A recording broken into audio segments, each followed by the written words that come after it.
So, as you know, back in the day, I fancied myself as a decent-ish footballer.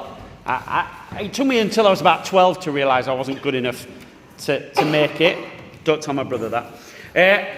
But more recently, 4 or 5 years ago, I'd be playing football, maybe even more than that. I'd be playing football with one group of guys, and I felt like I was doing all right. You know, I was probably a bit fitter than some of them. Not the younger ones. If it came to a flat-out race, I was struggling.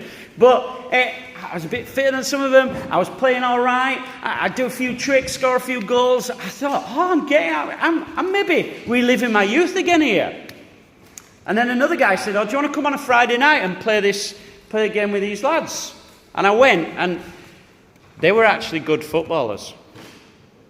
And within 20 seconds, I was knackered. I'd put 4 bad passes in, and I felt utterly miserable. Because I thought I was good again. I thought I'd recaptured my youth. I thought I was strong. I thought I could handle out. And reality was I've overestimated my ability. Surprise, surprise. I'd overestimated my ability to cope. We do it all the time, right? We don't need to follow the recipe. We don't need to do this. We don't need to do that. And we fall flat on our face because we think we're the business. Look at the disciples here, verse 1. At that time, the disciples came to Jesus and asked, "Who then is the greatest in the kingdom of heaven?" There is only, I'm afraid, one reason to ask that question. They think Jesus is going to say, "One of you." Isn't it? There's no other reason, right? They're expecting to be bigged up, and then Jesus, in the rest of this passage, crashes them back down to earth. He crashes us back down to earth. He's reminding us and them that even though we think we're great, so often we're weak. All the time we're weak, but so often we're stupid and sinful as well. And we desperately need him. But Jesus is also reminding us in this passage that to weak, stupid, sinful people, he gives himself to all who come in dependence and faith. He's reminding us that for these weak, stupid, sinful people, his strength is made perfect in weakness. And his grace is sufficient for us. And so Jesus is saying, you're not what you think you are. I'm all you need. And therefore, he gives us 2 things, 2 instructions. Number 1, Jesus says, get over yourself. Kids, do you ever say to Mum or Dad, "Mum or Dad, please, can you help me with this?" We have it in our house. Apparently, when you're 14, you can open the bread, but it's almost impossible to close it again so it doesn't go off. I don't know why. "Dad, please, can you just do it? I can't do it." Kids say that all the time, right? Because they recognise I can't do it. I'm all fingers and thumbs. I can't do it. Adults never do that, right? We try it and we try it and we try it until it becomes obvious to somebody else that we can't do it. And then they say, "Let me do it." And you're, no. Because we love our independence. We hate the fact we're dependent. But time and time again, over this last little section, the disciples have seen, because Jesus has shown them how needy, how dependent they are. And still, verse 1, they come and ask this question. Who then is the greatest in the kingdom of heaven? Jesus has spent 2-3 chapters saying, "Lads, I'm the Messiah, you're not, you need me. You need to be dependent." And there's freedom in that. And they come and say, "Oh, well, am I the greatest then? Or is he the greatest? Who's the best?" And so in this passage, Jesus, as he answers this question, wants to show them clearly the reality of the upside-down nature, from our way of thinking, of the kingdom of heaven. Because look, in verses 2 to 5, he's teaching us about the reality of the servant heart and the humility needed to follow Jesus. Look at the picture he uses him. He grabs a little child, right? It's probably one of the disciples' kids or one of the wider disciples' kids. And he gets this child in the middle of all these big fellas, these big fishermen and the tax collector and the zealot and everybody else. And he says, you need to be like this little child. He tells them there, doesn't he? Verse 3, truly I tell you, unless you change and become like little children, you will never enter the kingdom of heaven. What do we know about children? They're dependent, right? Kids are dependent. Kids, especially when they're little, are trusting. They actually believe stuff you tell them. And then they become teenagers and they know everything, right? But also, one thing that doesn't translate to us is that in this culture, kids were unimportant. They were invisible in the culture. Not invisible like a drug addict or a homeless person who you walk down the street and you look down your nose at. They were invisible like somebody with a high-vis vest on. You know that? They reckon the most invisible people in the world are people with high-vis vests on. Because you see a high-vis vest and you're like, I want to get past this quick because it's causing me to slow down. So you never look at the faces. Ask yourself, can you ever remember what somebody looks like with a high-vis vest on? Children were like that. And so Jesus is telling the disciples, look, verse 3, they need to become like little children. They've got, verse 3, what he's saying to them is you become like little children to enter the kingdom of God. You need childlike, trusting faith.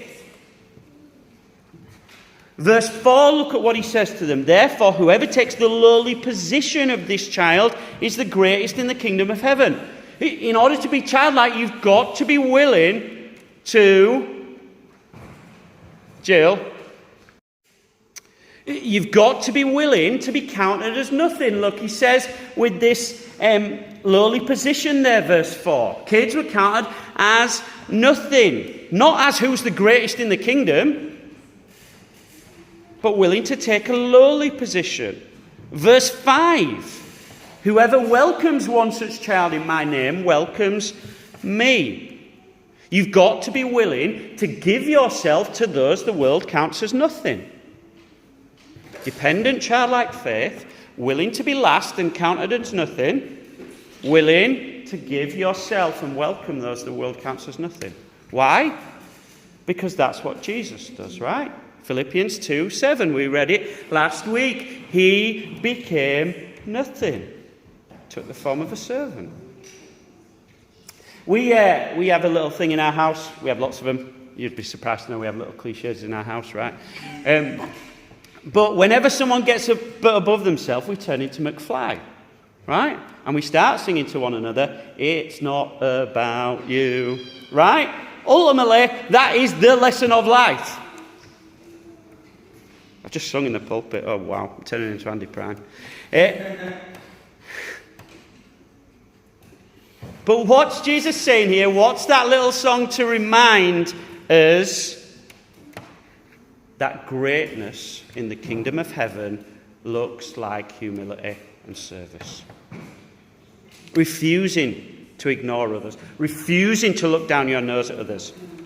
But realizing that we are there to serve others and be last, no matter where we or they come in the social pecking order. Now we fall off, we get this wrong in two ways. It's like everything, isn't it? Here's the gospel path, we can jump off the cliff both sides. I've said it before. It's been my experience even in my own life that you can tell somebody who's a genius because, or thinks they are anyway, because they're always surrounded by muppets. Right? I'm awesome, everybody else around me is a muppet.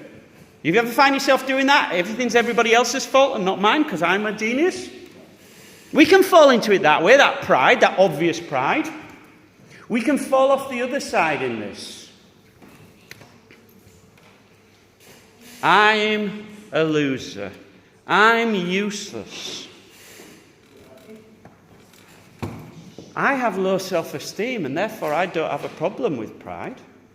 I don't have a problem with being last because I just think I'm useless. That's not what Jesus is on about here. All right, I don't agree with about 80% of what C.S. Lewis said, but he's had a good way of saying things. And he says, humility is not about thinking less of yourself, it's about thinking of yourself less. Do you get what he's saying there? Because often people who go on about having low self-esteem or thinking they're a loser all the time, it's not because they're doing what Jesus calls us to hear and thinking of others more than themselves. It's because we're thinking about ourselves all the time. And if you think about yourself long enough, you will think you're a loser because, let's face it, you are. We are.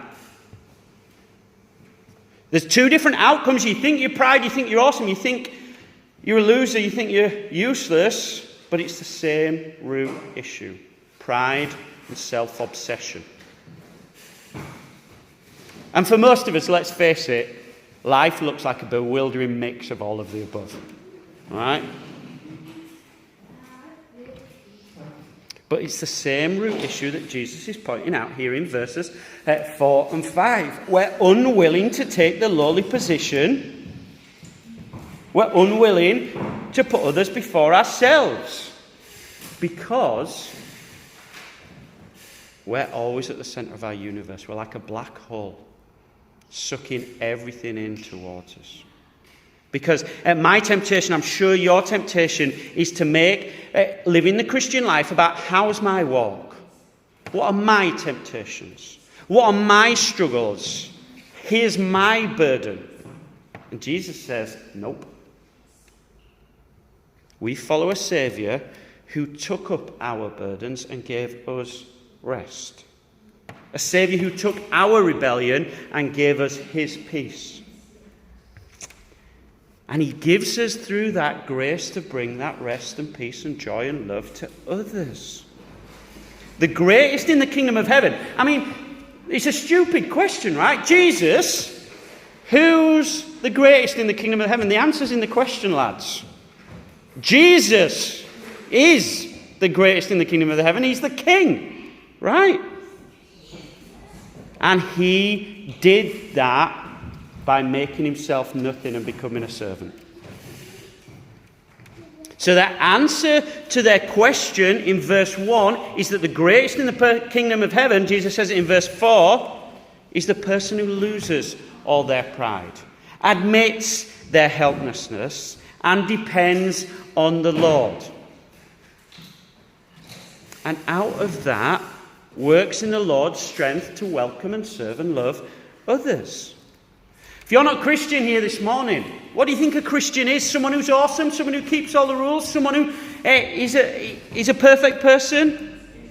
No, Jesus is clear here that a Christian is someone who has that childlike willingness to admit they're in desperate trouble because they're a rebel against God and that they need Jesus to come and save them and that they ask Jesus to save them.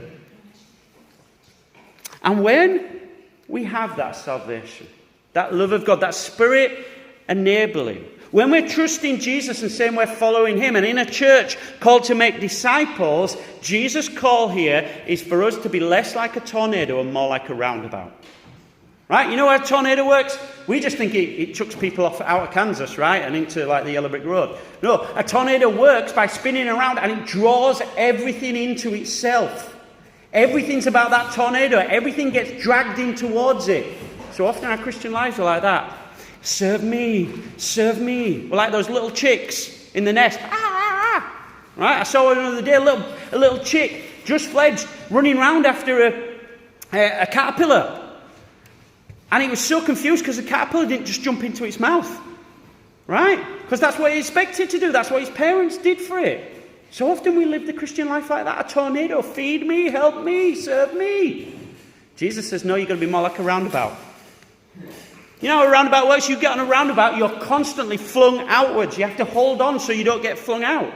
And Jesus says the love of God should fling us outwards to one another and to the world around us. It's not about us. It's about serving others as we've been served. Love one another because you're awesome? No, love one another as I have loved you. The Christian life is not about you, but Jesus, and therefore serving others. We had that, the negative last week, doesn't it? Don't cause people offence, to stumble, to turn away from Jesus. He says it again, look there in verses 6 to 7. If anyone causes these ones, those who believe in me, so Christians, to stumble, and remember, it's got a specific meaning. It's about falling away and not trusting in Jesus. And he says it there again in verse 7, 6 and 7. If you're causing people to stumble, if you're causing people problems in their Christian life, you're in big danger. Jesus says it's better that you drown. There's woes pronounced there. But Jesus, here, verses 3 to 5, also says it in the positive sense, doesn't it? To serve others, to move out to others, is to take the initiative. It's a word we're using lots at the minute, right? Perhaps because we're tornadoes and not roundabouts. Roundabouts take the initiative. They push people out. So ask yourself this morning, ask yourself this week, ask yourself going on, ask one another as we're discipling, how can I welcome others better? How can I love others better? How can I demonstrate that love? How can I serve? Not how can others serve me, how can I serve others? How can I take the initiative? And if I'm at the centre, I can and I won't do that. But if by God's grace we're loving God and people first, then we can move towards them rather than seeking to draw them towards us. Think about it. We've said this picture before. If God is like a fountain, that love of Father, Son, and Spirit. Remember the champagne glasses, the big pyramid of champagne glasses? If God's like a fountain pouring out into that, all we have to do is overflow. If we know that love of Jesus, we can overflow to others. So Jesus is saying the greatest in the kingdom of God is not a person who thinks they're awesome, but a person who is independent, trusting, childlike faith, rests in Jesus, rejoices in Jesus, and so seeks to help others by helping them follow Jesus. Loving and serving and encouraging and moving towards them as we have been loved. Not by causing them to stumble, but helping them follow Jesus. And here's the beautiful thing, right? If we get this right as a church, then none of us have to think about ourselves. Example I once heard, it's just an easy example, right? We probably all sing songs at church that are not our favourite, right? Now, it doesn't really work at our church because I pick most of the songs, but if you've got a few different people picking the songs, when I pick the songs, I don't have to worry that I need to pick all the good ones that I like, because otherwise we'll never get to sing them. I can pick ones that other people like, because I know when they pick the songs, they'll pick ones that I like. Because we want to serve one another.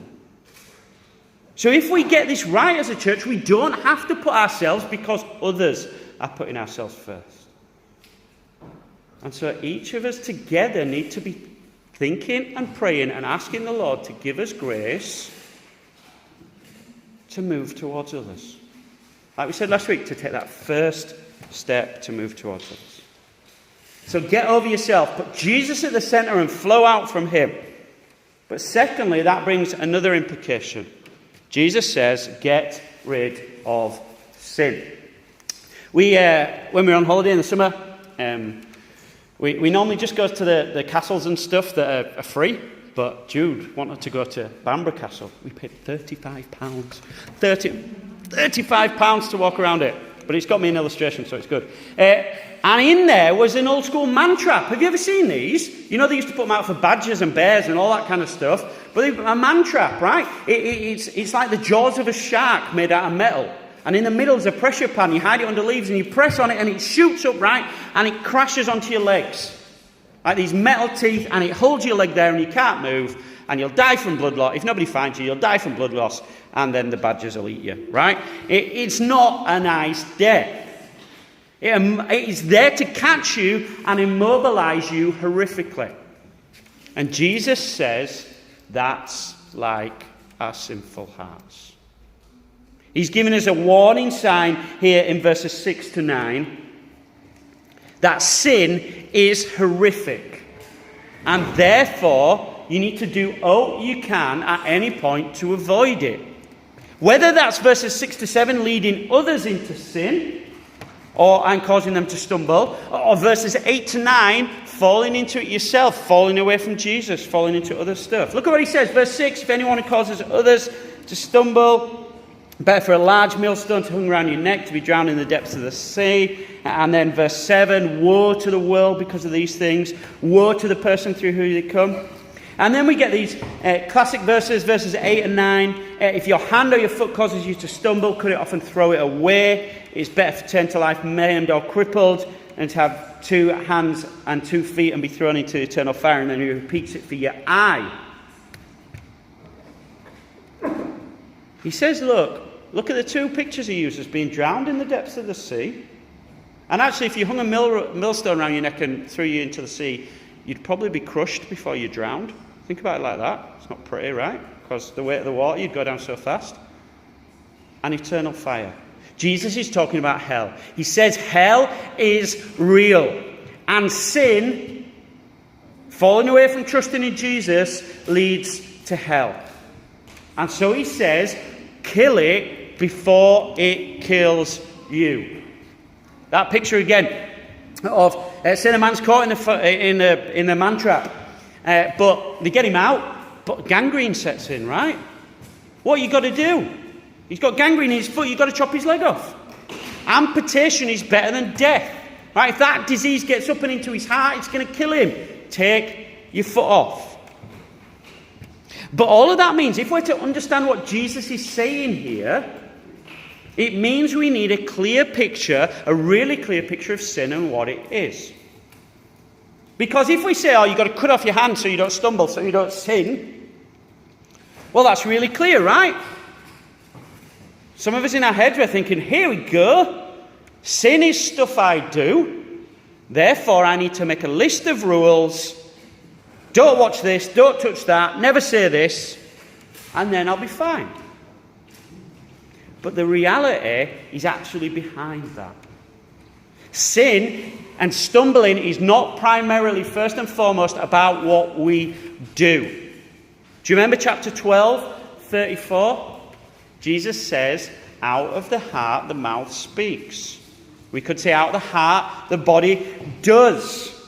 Out of the heart the mind thinks. Sin is when our hearts, our desires, our trusts, our hopes look to, but Jesus to give us life or to bring us safety. Sin is when our heart's desires, our trusts and our hopes look to anything to give us life or bring us safety apart from Jesus. Rejecting him as our only hope and replacing him with something else. That's what sin looks like. It's worked out in practical ways, but it always comes out of the heart.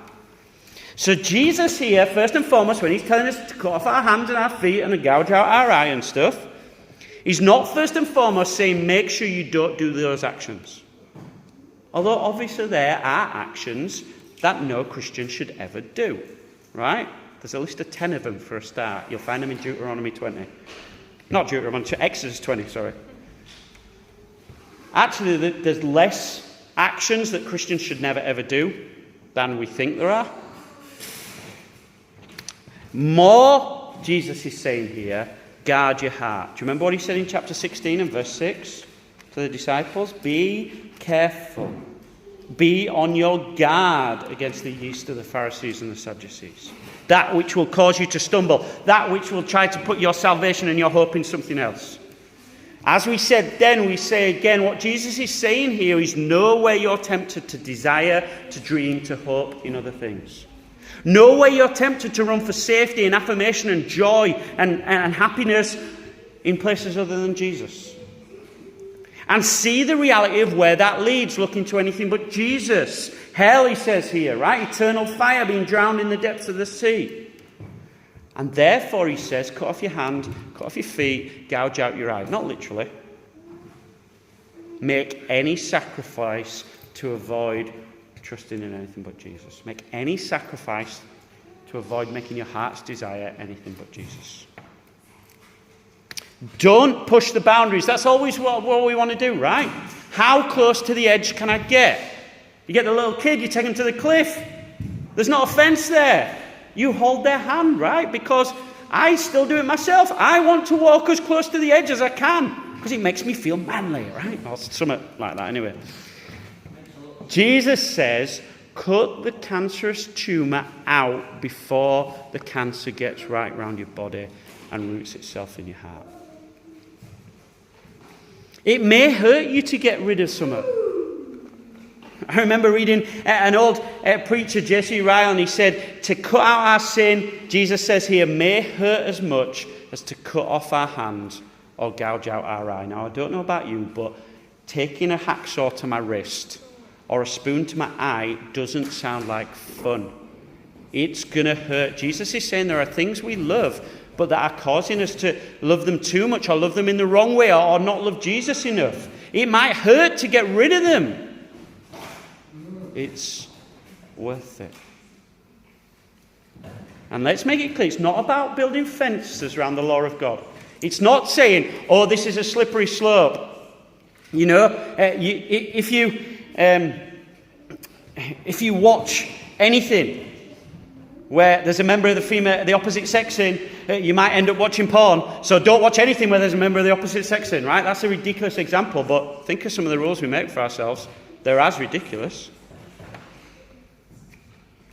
All Jesus is saying here is run away from sin as fast and as far as you can.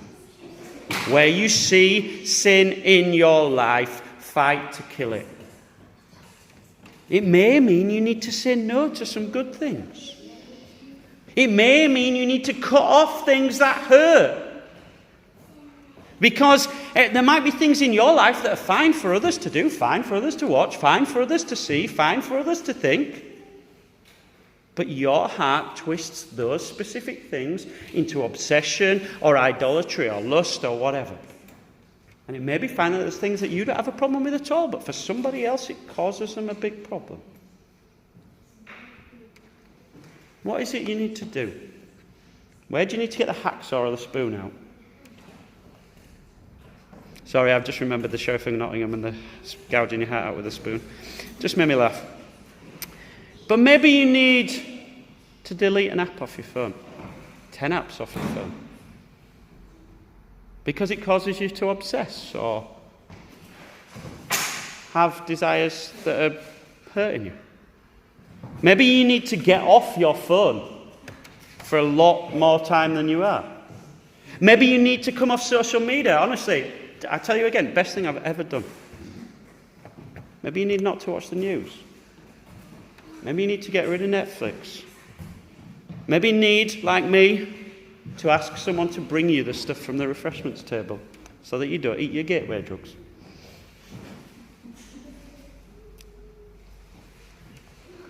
Now, over the years, many people have said to me that going to watch Town has got a bit of an idol. And people have said that to me recently. And I can 100% say to them that's not true. But when, just before Jude was born, it was. Literally, I'd go to a match, and Town had lose, and I'd come home, and it ruined my entire weekend. I was grumpy, I was stupid with people, and when they won, everything was fine. Till the next week, when they lost again. It was a problem, a real problem. I didn't think about anything else, thought about it all the time. It's one of my favourite things in the world, but I stopped going for over 10 years. In fact, at one point, someone said to me, oh, Town are in the playoff final, we're at an away day at Hope. Come and watch the game on the telly. I said, no, I'm not going. And I look back now and I regret that I didn't watch that game because they won on penalties. It was a brilliant playoff final. But it caused me a problem at that time, so I didn't do it. Now, that's not to say I'm awesome. That's to say I'm really, really weak. These things aren't wrong in themselves. A hand or a foot or an eye is not wrong, right? It's a good gift from God. But you know those things. Perhaps you don't know, and that's why we need each other. Those things your heart will use to sin.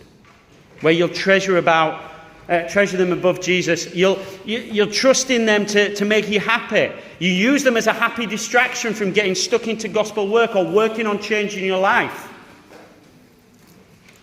It's a question to ask yourself and one another this week. What do you need to cut off? Where do you need to get the spoon out? But here's the thing. Here's the vital thing that we get, because it's so easy to just fall into a list of rules here. Because it's a heart problem, it needs a heart response. Because the temptation is to replace one hand with another. I know you can't do that physically, but spiritually you can. To replace your eye with a really, really, really good video camera. You know, you can have infrared on it and everything. You know, it's just like why, if you go to an AA meeting, the side is crammed with coffee and donuts, right? Because the only way to get rid of alcoholism is to replace it with sugar and caffeine. Or any other thing else. You can only beat one addiction with another one. And it's why we need real clarity on the gospel. I don't cut off my hand because I want Jesus to love me. Because Jesus has loved me, I cut off my hand. Because I'm saved, I don't want to sin, and therefore I will run from it and run to Jesus.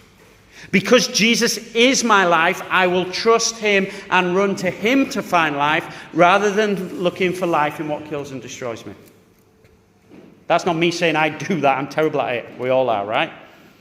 But that's the reality Jesus is taking. Life here, Jesus says, look, it's better to enter life. He says it twice, verse 8 and verse 9. And how does he contrast it? With hell, eternal fire.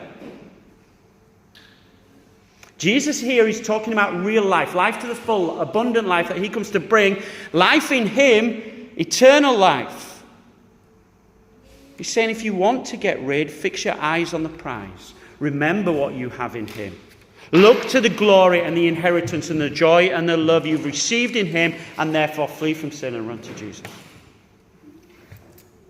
And folks, we need each other here, right? Because our hearts are so deceitful. We're tempted to say, right, if I just make this rule and I never watch that again, everything will be fine.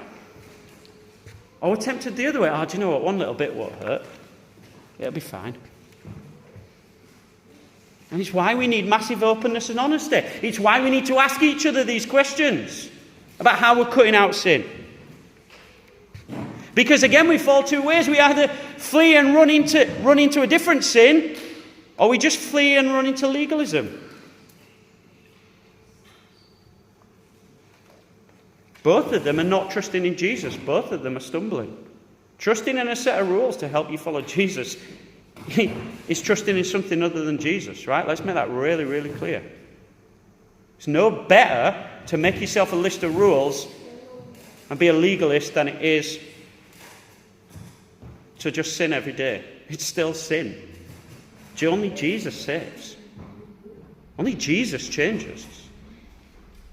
And so we need to help our brothers and sisters. We need to fight against, with our brothers and sisters, that temptation to judge. Let me tell you a quick story.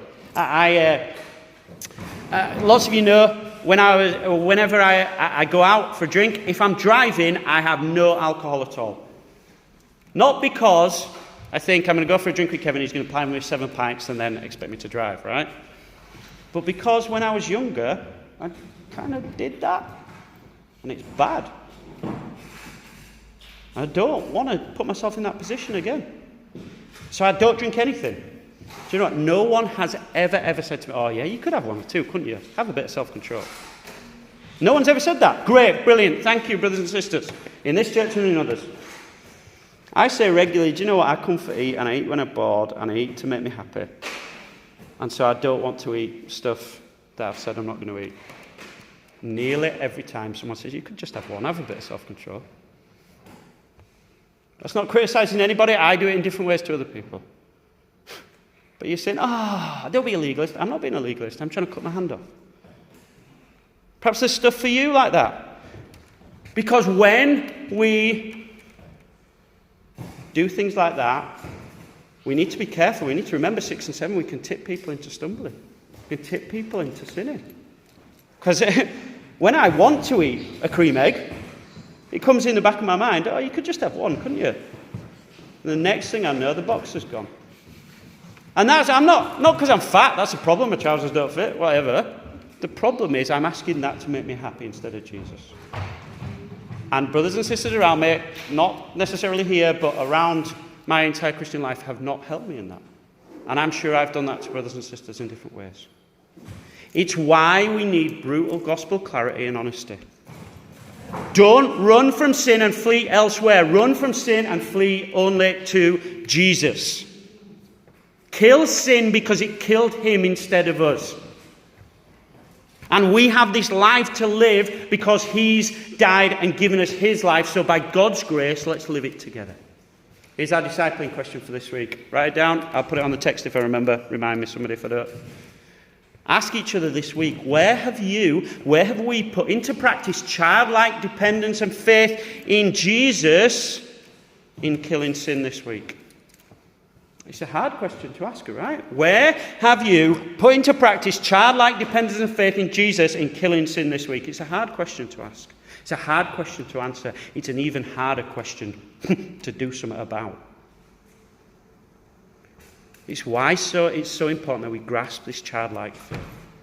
That we're needy, we're dependent, we're unable to navigate this with our deceitful hearts that still have indwelling sin in and want to pull us into this sin. And so together, we've got to come as children. Dependent, needy, trusting. We've got to run to the Lord in prayer. We've got to get into his word so that we might see his glory. We've got to work together as we depend on him by the Spirit. We've got to support and love one and encourage one another. Yeah, we've got to rebuke one another as well. You've got to be constantly crying, Lord, we can't do this. I don't want to cut off my hand. I love it. Please give me grace to flee sin and run to you. And we can do that in confidence, right? Why? Because there is grace for the daily war with sin. God does provide all the help we need to persevere. Because there is power in the finished work of Jesus. So the call here is to run to him. To depend on him. And know life in his name as we serve one another. Let's pray.